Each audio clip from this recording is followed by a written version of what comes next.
आदेश आदेश में एकतानाथ गुरु योगी तुलसीनाथ जी बापू श्री शनिदेव मंदिर भवनाथ तलेटी गिरनार जूनागढ़ गुजरात। अष्टावक्र जी की गीता में अनुभवातीत अवस्था की 3 श्रेणियां, वो हमने कल के वीडियो में ये श्रेणियां और उनका अनुभव वो जाना। तो अष्टावक्र जी कहते हैं कि ये जो ईश्वर का जो प्रसाद है वो अनवरत बरसता है हम पर, लेकिन जब उनका प्रसाद हमें मिल जाए, परमात्मा की जो झलक उठ जाए, तो हम विश्वास नहीं कर पाते कि ये हमारे साथ भी होता है, ये हो सकता है। क्योंकि कभी हम सोचते नहीं बैठ कर के हमें परमात्मा चाहिए, हमें परमात्मा से तो सब कुछ चाहिए, लेकिन हमें परमात्मा चाहिए ऐसा सब लोग नहीं सोचते, सोच भी नहीं होती। तो फिर झलक मिल जाए तो विश्वास कैसे आए। तो आगे कि तुम एक चित्र बनाते हो, कितना ही सुंदर चित्र हो, लेकिन चित्रकार से बड़ा तो नहीं हो सकता। चित्रकार से पैदा हुआ है, चित्रकार बड़ा होगा। अब चित्र कितना भी सुंदर हो, उनके रंग, उनकी कला दिखाई दे रही हो, इतना सुंदर हो, इतना सुंदर हो, लेकिन वो सारा श्रेय बनाने वाले पर है ना। तो चित्रकार बड़ा है कि उसने अपनी कला इस कागज पे उतारी केवल, और सुंदरता बिखेर दी। तो चित्र कितना भी सुंदर हो, लेकिन चित्रकार से बड़ा नहीं हो सकता। तुमने एक गीत रचा, कितना ही सुंदर हो, कितना ही मनमोहक हो, लेकिन गीतकार से बड़ा तो नहीं हो सकता। तुमने वीणा बजाई, कैसी ही रस की धार बहे, लेकिन वीणा वादक से तो बड़ी नहीं हो सकती। जिससे बहती है उससे तो छोटी ही होगी। अब एक व्यक्ति है, उनके पास ऐसी कितनी कला होगी, सब कुछ करता है जीवन में, जो भी हम कुछ करते हैं, कितने कार्य के साथ, ये भी हमारी एक कला। कि कोई किसी को संगीत प्रिय है, किसी को चित्रकारी पसंद है, अपनी अपनी एक कला, सिर्फ अपनी एक कला को उजागर करता है वो। तो जो अपने से निकली है वो स्वयं से बड़ी नहीं हो सकती कभी भी। वो चित्र कितना भी सुंदर हो, चित्रकार से बड़ा नहीं हो सकता। संगीत कितना भी मधुर हो, गाने वाले से तो बड़ा नहीं हो सकता ना। वो गाने वाले ने इतना मधुर गाया है, तब जाके हमें मधुर लगा है। अगर तुम्हारे कृत्य से परमात्मा मिले तो तुमसे छोटा होगा। इसीलिए तो लोगों को जो ऐसा भ्रम हो जाता है कि मुझे परमात्मा मिल गए, तो ये उनकी ही आकांक्षाओं वासनाओं के रूप है, वे सपने की भांति है, यथार्थ नहीं। ऐसे बहुत से लोग हमने भी जीवन में देखे होंगे, हमारे सामने आते जाते होंगे। थोड़ा कुछ भी थोड़ा कुछ हो जाए, कहने लगते हैं कि नहीं यही है। कोई कोई तो रास्ते पे चलते चलते ऐसा कह देते हैं कि झुक जाते हैं कहीं पर भी, कि नहीं यही मेरे भगवान है, इस रूप में आ गए, यहाँ तक हो जाता है। तो ये हमारी जो अंदर की जो आकांक्षाएं होती है ना, कि मैं जो ये सब कर रहा हूँ, इतनी भक्ति, इतने जप, तो परमात्मा भी मिले, ऐसे ही हमारे अंदर एक आकांक्षा है, ऐसी एक इच्छा वासना होती है। इसीलिए हम कभी कभी भ्रांति में पड़ जाते हैं। ऐसी कुछ निशानी मिल जाए, ऐसा कुछ किसी के मुंह से निकल जाए बात, तब भी वो कहते हैं कि ये हमारा जवाब दे दिया ईश्वर ने, किसी ना किसी रूप में हमें मिल ही जाते हैं। ये जवाब मिल ही जाता है, किसी ना किसी रूप में परमात्मा हमें मिल जाता है। ऐसी भ्रांति में बहुत से लोग रहते हैं। छोटी छोटी बातों में इतना होता है कि हाँ ये अब हो गया, मैं इतना कर रहा हूँ तो मेरे साथ ये तो होगा ही। अपने मन से सोच लेता है कि यही परमात्मा ने मुझे जवाब दिया है इस तरह। तो ये सब हमारे कृत्य से, ये हमारे करने से हो रहा है ना। ये हम सपने देख रहे हैं, हम सोच रहे हैं, हमारे कृत्य से परमात्मा जो मिलता है वो एक सपने की भांति होता है, सत्य नहीं होता। जब कभी भी हमें एक में परमात्मा दिखे तो वो भ्रांति हो सकती है, क्योंकि जब परमात्मा दिख जाता है तो चारों ओर फिर वो ही दिखता है, वो किसी एक में नहीं दिखता। कोई एक बोलता है तो ये मुझे जवाब मिल गया, मेरे परमात्मा ने उसने उसके द्वारा जवाब दिया, ऐसा हम नहीं सोचते। फिर प्रश्न कोई रहता ही नहीं तो उत्तर की जरूरत ही कहाँ पड़ेगी। फिर कोई प्रश्न नहीं रहता जिसको परमात्मा मिल जाए। वो सारे प्रश्नों से ऊपर उठ गया तब तो परमात्मा मिले हैं। अब उनके पास कोई प्रश्न ही नहीं है तो उत्तर किससे मांगेगा। तो किसी एक में परमात्मा दिखे तो ये जान लेना चाहिए कि ये भ्रांति है, परमात्मा नहीं है। ये हमारी छुपी हुई हमारे अंदर की एक अपेक्षा, एक वासना, और कुछ नहीं है। क्योंकि जिस दिन परमात्मा प्राप्त हो जाता है चारों ओर वो ही वो दिखता है और कुछ नहीं दिखता, फिर उसके अलावा कुछ नहीं दिखता। वास्तविक परमात्मा तो प्रसाद रूप मिलता है, वहां तुम्हारा कृत्य होता ही नहीं। जब तुम मिटते हो तब वो प्रसाद बरसता है, जब तुम सिंहासन खाली कर देते हो तब वह राजा आता है। तो वहां फिर किसको दिखाने के लिए खुद को हम भ्रमित कर रहे हैं या दूसरों को भ्रमित कर रहे हैं। ये जो ऐसी सोच वाले लोग होते हैं कि इसके द्वारा मुझे परमात्मा ने जवाब दिया, या कोई रास्ते में मिल जाए तो वो ही परमात्मा था, रूप बदल के आया है। कुछ चीज मिल जाए तो यही बस निशान है कि मैंने सोचा था कि ये मिल जाए तो मैं ये कार्य करूंगा, कि भगवान मुझे ये दिखा दे, ये चीज मुझे मिल जाए तो मैं अवश्य ये कार्य करूंगा। ऐसी ऐसी बहुत सी मान्यताएं, धारणाएं होती है लोगों के मन में।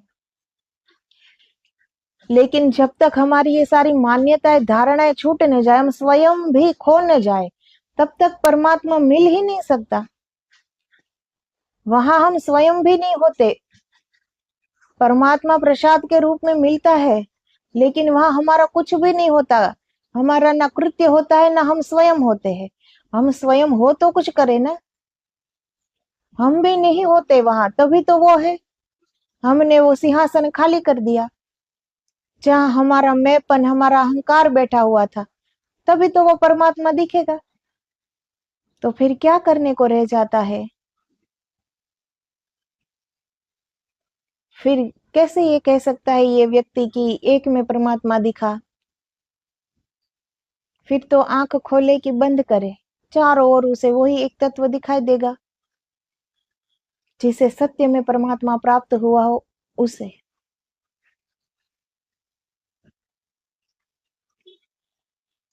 तो पहले तो चोट लगती, आह।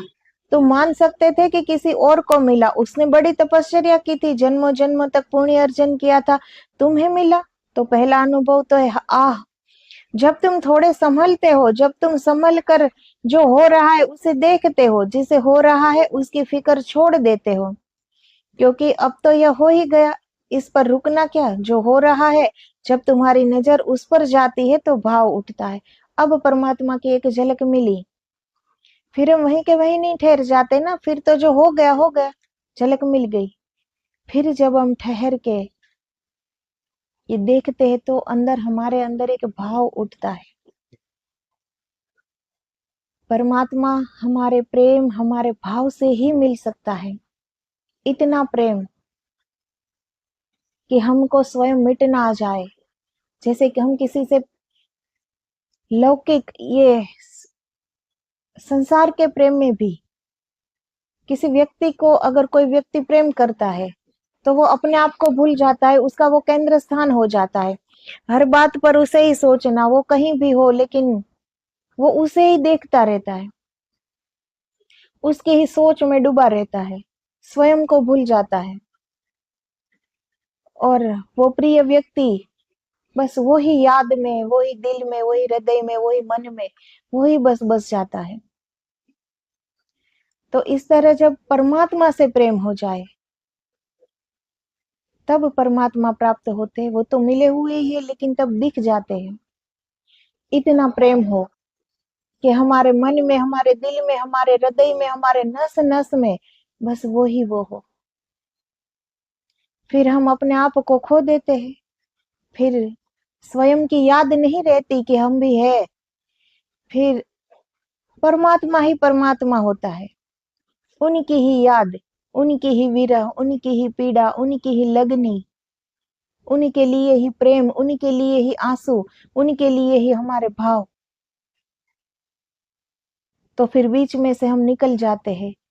इस भाव में ये हमारा मैंपन बह जाता है।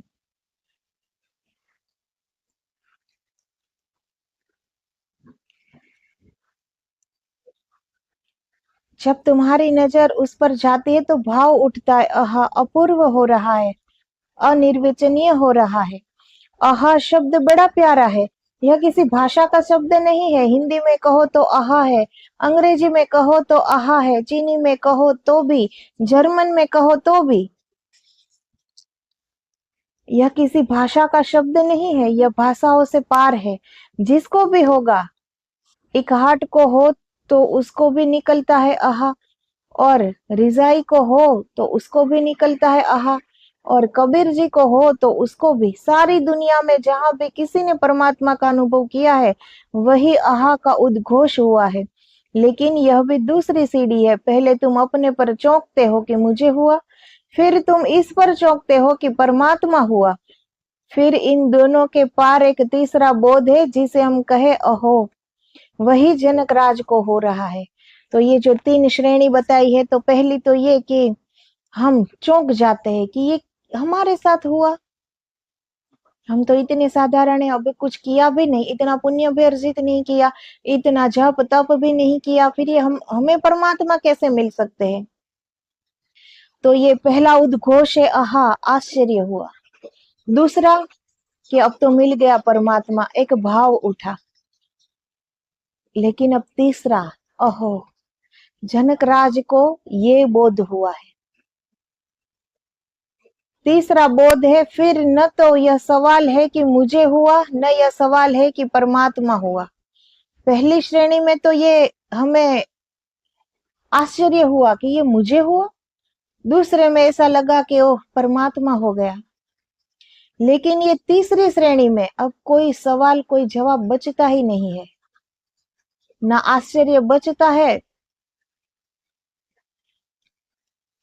ना मैं परमात्मा हुआ ऐसा कोई बचता है।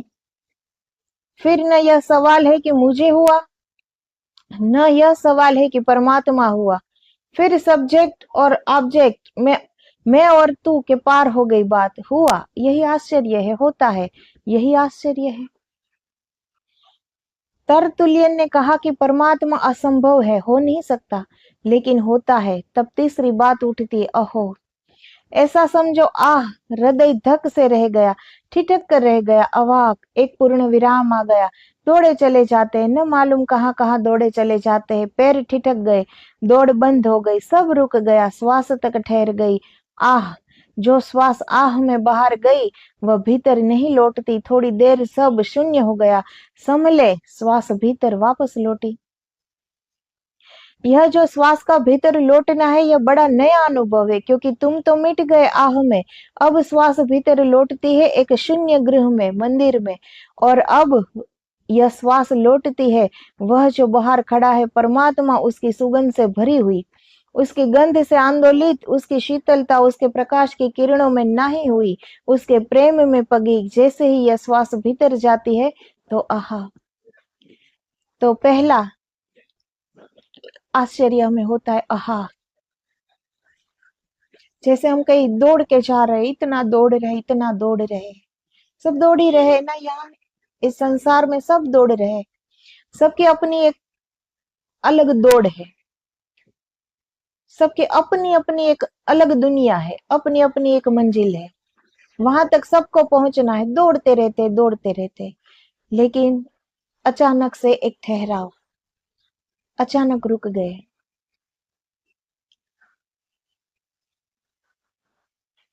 और आह निकल गई।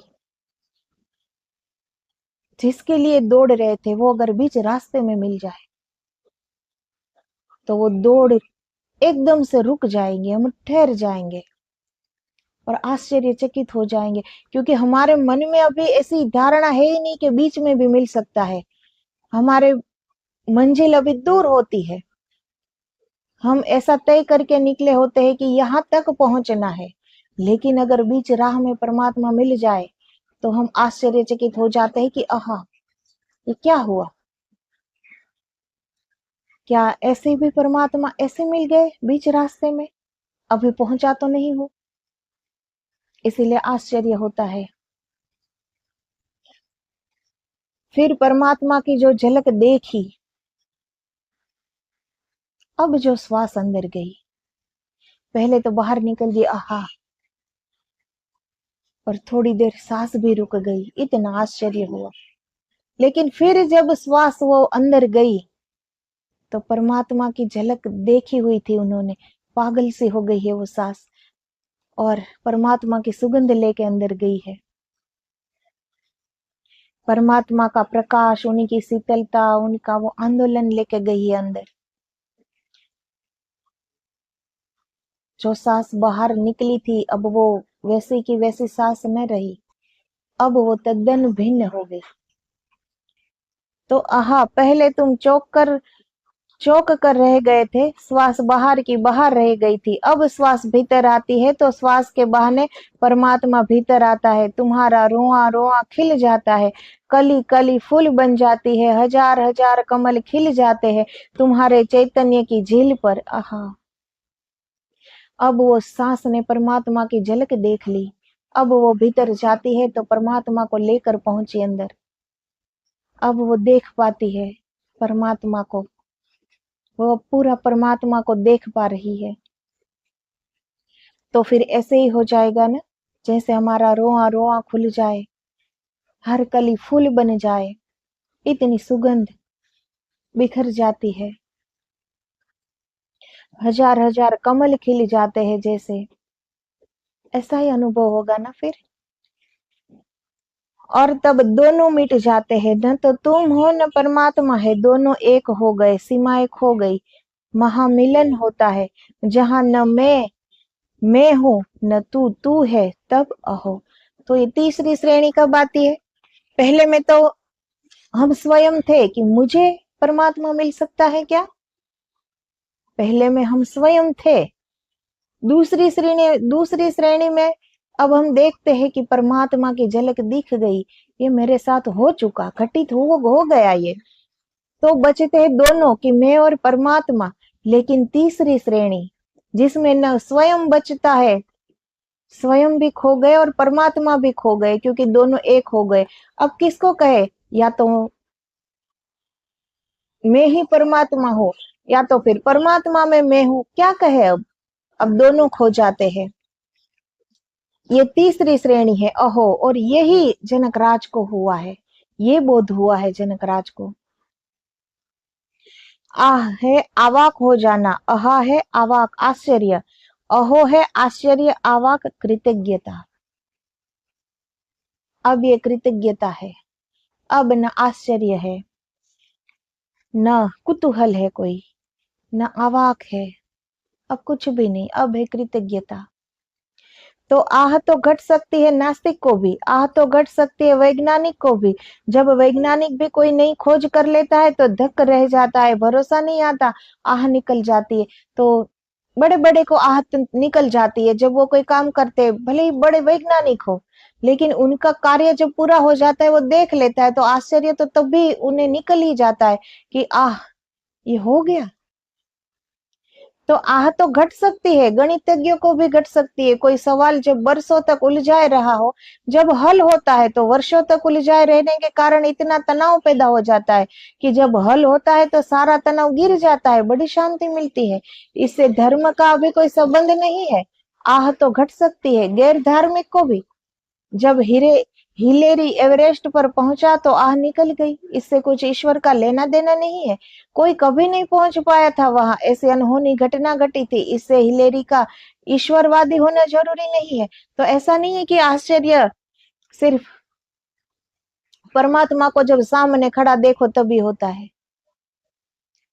कोई भी चीज पहली दफा हम करें और वो हो जाए, कोई मेहनत कर रहे हैं वो सफल हो जाए, तो आश्चर्य तो होता है, आह तो निकल ही जाती है कि ये हो गया। तो इससे कोई ईश्वरवादी होने का जरूरत नहीं होता, वो तो नास्तिक को भी निकल सकती है आह।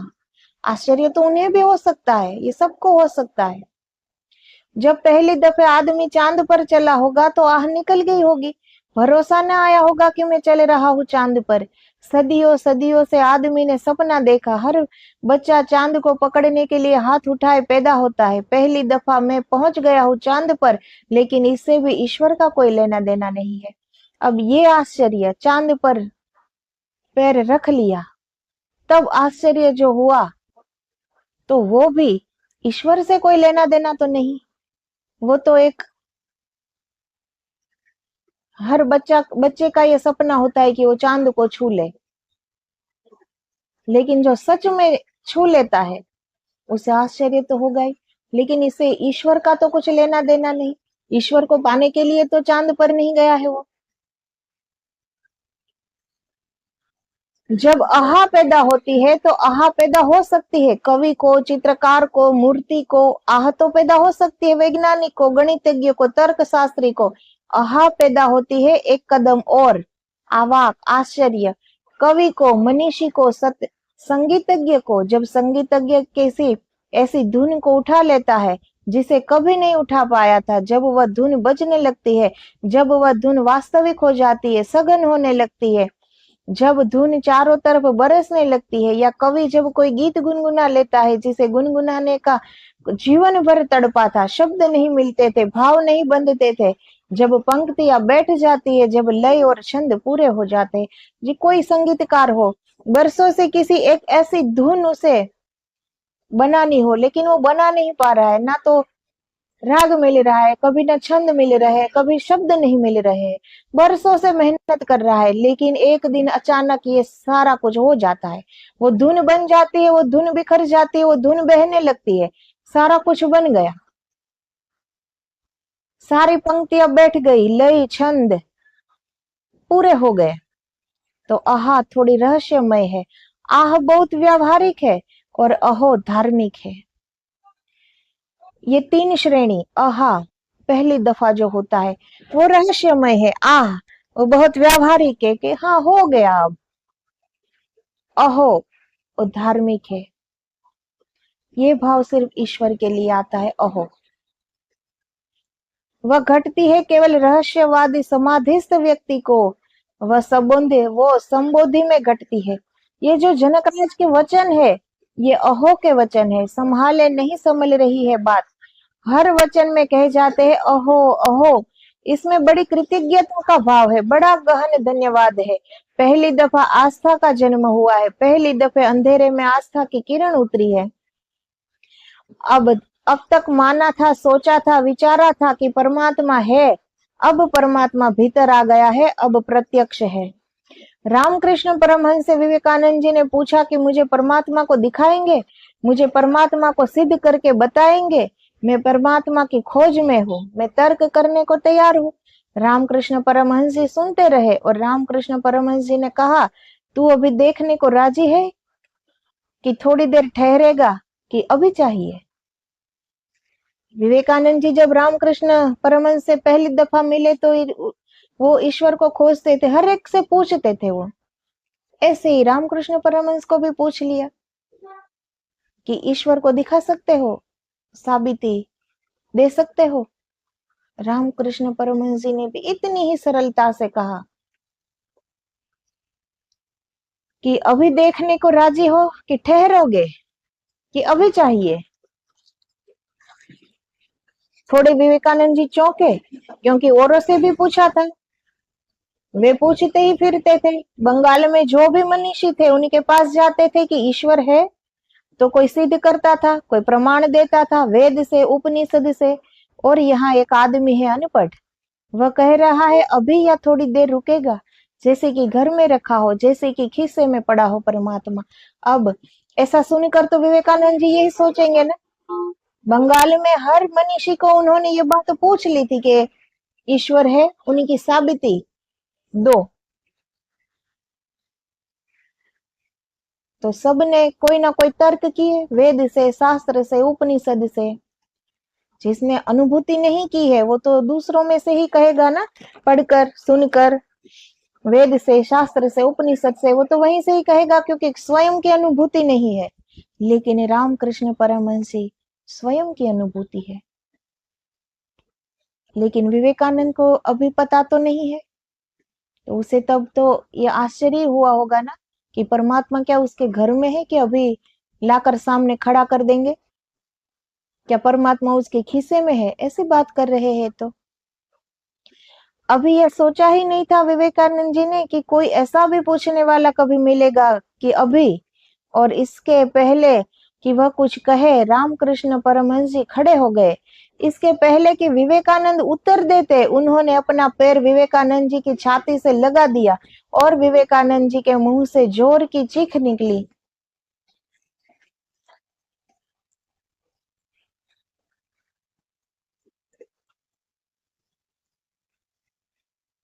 तो विवेकानंद जी अब कुछ उत्तर दे भी नहीं पाए थे, अभी अभी तो सोच रहे थे।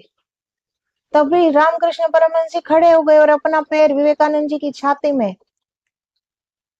स्पर्श कराया और विवेकानंद की छाती से लगा दिया, और विवेकानंद के मुंह से जोर से चीख निकली, आह, और वे गिर पड़े और कई घंटे भर बेहोश रहे। जब वह होश में आए तो आंखें आंसुओं से भरी थी, आह आहा हो गई थी। जब उन्होंने रामकृष्ण परमहंस की तरफ देखा तो अहो में रूपांतरण हुआ, आहा का वे गदगद हो गए। उन्होंने पैर पकड़ लिए रामकृष्ण परमहंस के और कहा, अब मुझे कभी छोड़ना मत, मैं ना समझ हूं, मैं कभी छोड़ू भी, भागू भी, लेकिन मुझे तुम कभी मत छोड़ना। यह क्या हुआ? अब बड़े आश्चर्य से आहा निकल गया विवेकानंद जी का। वो समाधि में चले गए, क्योंकि वो उस पैर, वो सिर्फ रामकृष्ण परमहंस जी का पैर नहीं था, उनका तो, संत का तो हर रोम रोम उनकी ऊर्जा होता है। वो कहीं से भी अपना शक्ति रूपांतरित कर सकते हैं, रूपांतरण भी कर सकते हैं, वो दूसरे में को दे सकते हैं। 3-4 घंटे तक विवेकानंद जी होश में नहीं आए, और जब होश में आए तो झुक गए रामकृष्ण परमहंस जी के चरणों में कि मैं तो अभी ना समझू, मैं कभी छोड़ दूं, पर अब आप मुझे कभी ना छोड़ना। तो सदगुरु के रूप में तभी विवेकानंद को रामकृष्ण परमहंस जी प्राप्त हुए। विवेकानंद पूछने लगे, मुझे किस लोक में ले गए? सब सीमाएं खो गई, मैं खो गया, अपूर्व शांति और आनंद की झलक मिली, तो परमात्मा है। अब पहले तो कभी उन्होंने देखा नहीं परमात्मा को, सबको पूछ ही रहे थे, लेकिन आज झलक मिल गई। स्वयं को खो दिया। जब वो अपनी बेहोशी की बात करते थे तो वो कह रहे कि ये मुझे क्या हो गया था, सारी सीमाएं खो गई थी, मैं स्वयं को भी, मैं स्वयं भी खो गया था। और एक शांति और एक आनंद की झलक मिली, तो क्या वही परमात्मा थे? विचार ठिठक जाए, आह, भाव ठिठक जाए, आहा, तुम्हारी समग्र आत्मा ठिठक जाए, अहो। फ्रेंकल ने महत्वपूर्ण काम किया है कि मनोविज्ञान में उसने आहा अनुभव की बात शुरू की, लेकिन फ्रेंकल कोई रहस्यवादी संत नहीं, उसे समाधि का या ध्यान का कोई पता नहीं, इसीलिए वह आहा तक ही जा पाया, अहो की बात नहीं कर पाया है। तो कोई कितना भी बड़ा वैज्ञानिक हो, मनोवैज्ञानिक हो, वो आश्चर्य तक ही रहता है, वो अहो तक नहीं पहुंच पाता, क्योंकि वो ईश्वरीय घटना है। अहो तक पहुंचना समग्रता से अपने को खो देने की बात है। अहो तक पहुंचने के लिए अपने को तो खो देने की बात है, लेकिन परमात्मा को भी खो देने की बात है। वहां न तू बचता है न मैं बचता हूं, कोई नहीं बचता। वहां दोनों एक हो जाते हैं, दोनों का मिलन हो जाता है।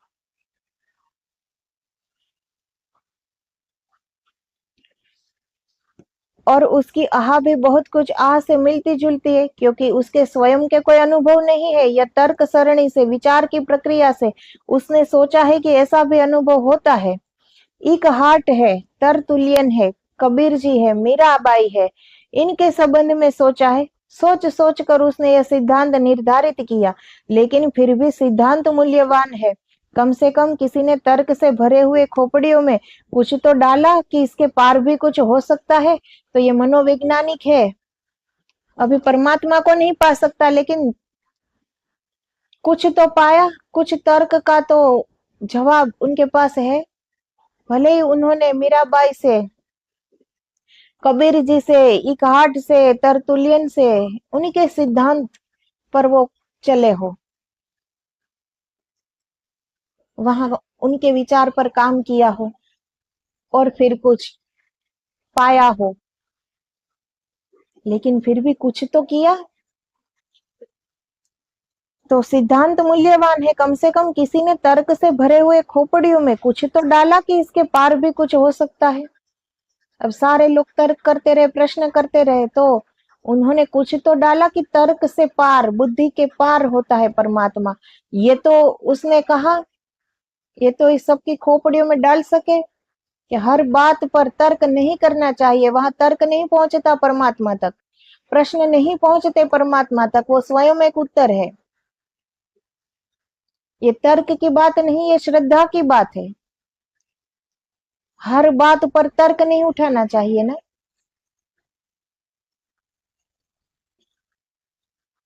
लेकिन फ्रेंकल की बात प्राथमिक है, उसे खींचकर अहो तक ले जाने की जरूरत है, तभी उसमें दिव्य आयाम प्रविष्ट होता है। सिकंदर ने पूछा, तू और मरना क्यों चाहता है? तो सिकंदर ने भी, वो भी आह तक पहुंचा होगा। जो भी उसने चाहा, सारे, इतने युद्ध जीते, इतना कुछ प्राप्त किया, वो भी आश्चर्य तक पहुंच पाया, लेकिन अहो तक, वहां पहुंचना, वो तो कोई कोई होता है ऐसा कि वो अहो तक पहुंच पाए।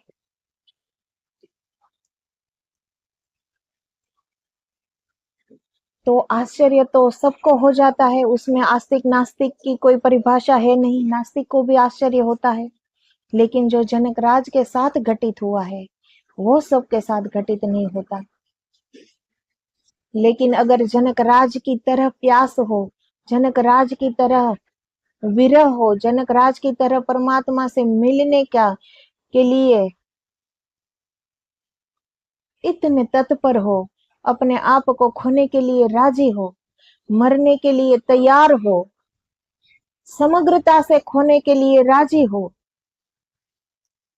तो वो हमें भी प्राप्त हो सकता है। जनकराज में कुछ भगवान ने कोई और शक्तियां नहीं दी कि सिर्फ जनकराज को ही दी और हम लोगों को नहीं दी, ऐसा नहीं है। भगवान के पास कोई भेदभाव नहीं है, सबको एक सा दिया है। किसी को कम, किसी को ज्यादा वहां नहीं दिया, सबको एक सा दिया है। तो फिर सुखदेव जी पा गए, परीक्षित राजा पा गए, जनक राज पा गए, अष्टावक्र जी पा गए, सारे ये संत लोग पा जाता है, तो फिर हम क्यों रह जाते हैं? क्योंकि हमारा मैंपन वो इतना हावी है हम पर कि वो खोने को हम तैयार नहीं होते। हम अपने आप को खोने के लिए तैयार नहीं होते। सब विवेकानंद नहीं होते कि अभी चाहिए। सदगुरु पूछे कि ठहरोगे कि अभी चाहिए? अगर हमारे सदगुरु ये कह दे कि अभी मुक्ति चाहिए, तो सारे लोग भाग जाएंगे कि अभी तो घर बार है, परिवार है, कुटुंब है, मुक्ति का क्या करूंगा? अभी तो इतनी धन दौलत, इतनी मेहनत करके जो कमाया है,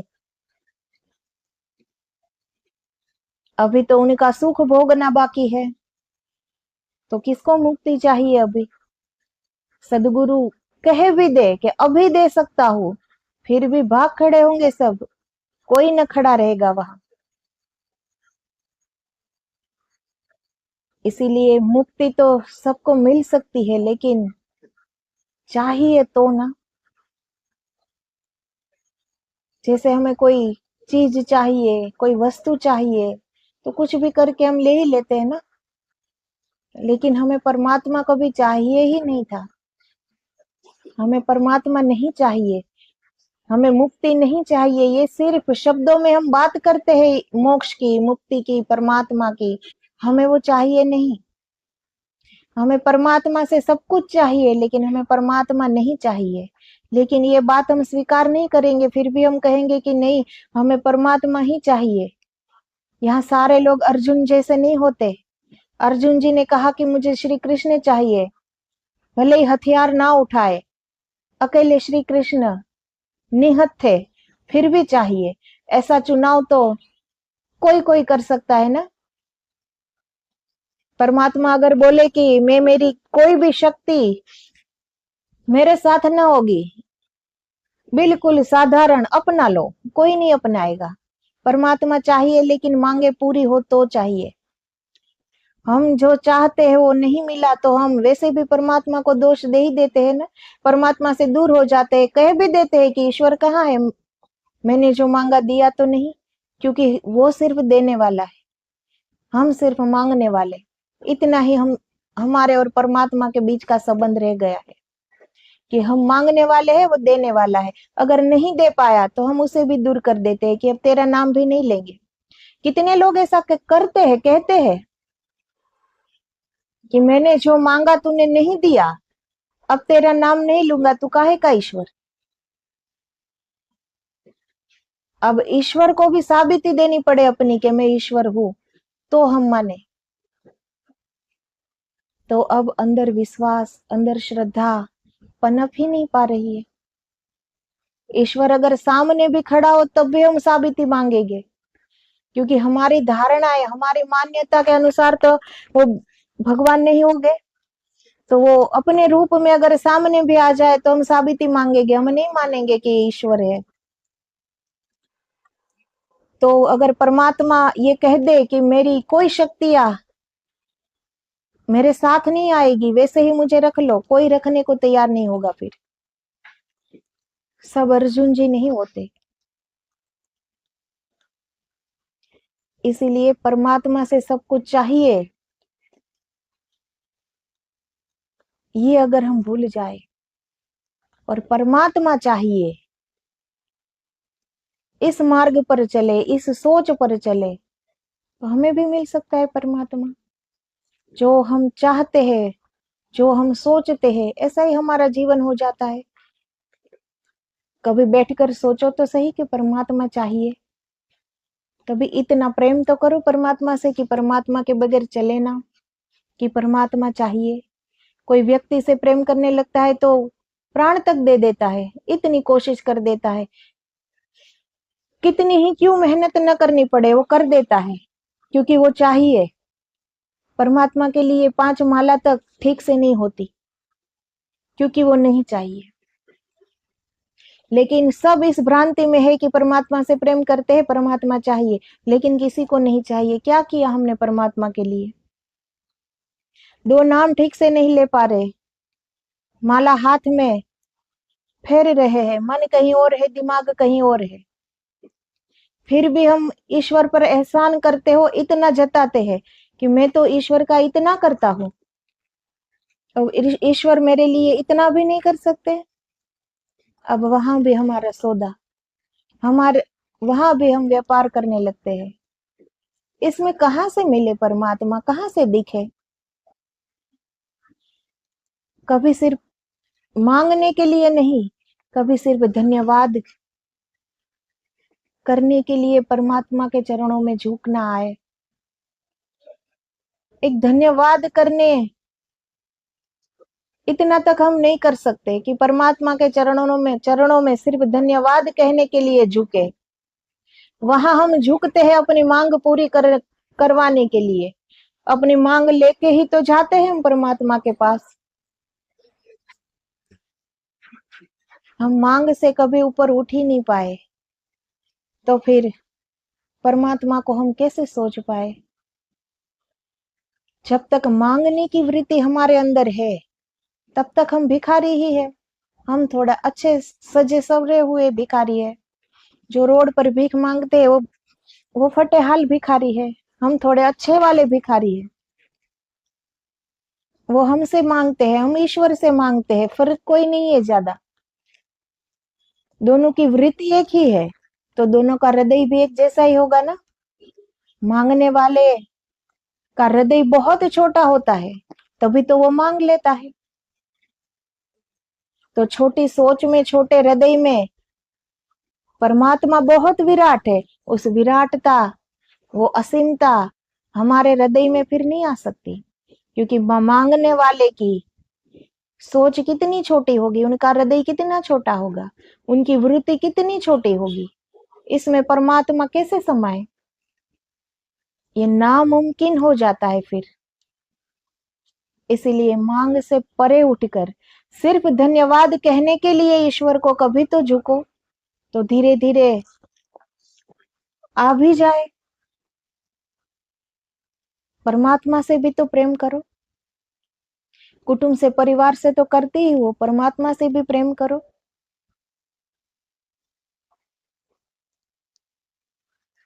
तो ये सिर्फ मांगने के लिए परमात्मा, हमारी सुविधा के लिए हमने जो परमात्मा रखे हैं, वो कभी प्रेम के लिए रख लो। वो प्रेम की डोर से खींचा हुआ आ जाएगा, दिख जाएगा परमात्मा। वो प्रेम की डोर से बंधने को भी राजी हो जाता है परमात्मा, वो बंधा हुआ चला आता है। और ऐसा प्रेम परमात्मा का कि खुद में हमें वो समाहित कर लेता है। वो इतना भी अलग नहीं रखता। इस संसार में कितना भी प्रेम हो, दो लोग अलग अलग ही रहेंगे ना, कि ये मैं और ये तू। लेकिन परमात्मा का प्रेम एक कर देता है। परमात्मा हमें अपने में समाहित कर लेता है, इतना भी अलग नहीं रहने देता वो कि ये मैं और ये तू। वहां हम बन जाते हैं। तो फिर परमात्मा से भी प्रेम करो, कभी उनकी ओर प्रेम से देखो, कभी उनके चरणों में प्रेम से झुको, बिना मांग किए झुको, धन्यवाद कहने के लिए झुको, प्रेम से झुक जाओ। परमात्मा दूर नहीं है, हमारे ही अंदर है, दिख जाएगा। तो आदेश आदेश, जय गिरनारी, जय गुरुदेव।